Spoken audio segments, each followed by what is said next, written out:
In today's video, I'm going to teach you how to delete a view in Goodday. Deleting a view is a simple process, but it's important to know exactly where to click so you don't get confused or accidentally delete the wrong thing. I'll walk you through it slowly and clearly so you can follow along on your own screen.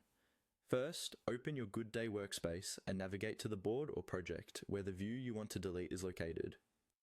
At the top of the interface, you'll see the list of available views, such as board, list, timeline, or any custom views your team has created.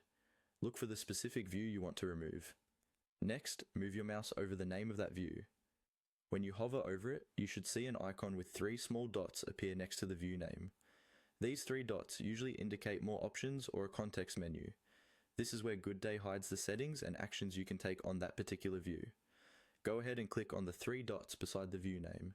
When you click, a small drop-down menu will open.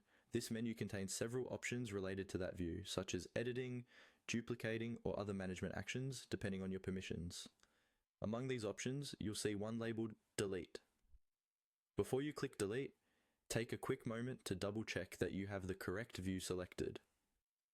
Deleting a view typically removes that specific layout or configuration from your project. In many setups, the underlying tasks or data are not deleted, but the way they are displayed is removed.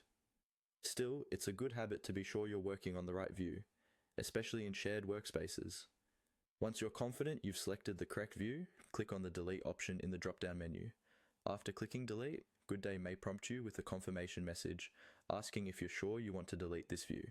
If you see that confirmation, read it carefully and then confirm the action. This extra step is there to help prevent accidental deletions. After you confirm, the view will be removed from the list of views at the top of your board. You should no longer see it among the available options. If you ever need a similar view again, you can create a new one or adjust an existing view to match your needs. And that's all there is to it. You've successfully deleted a view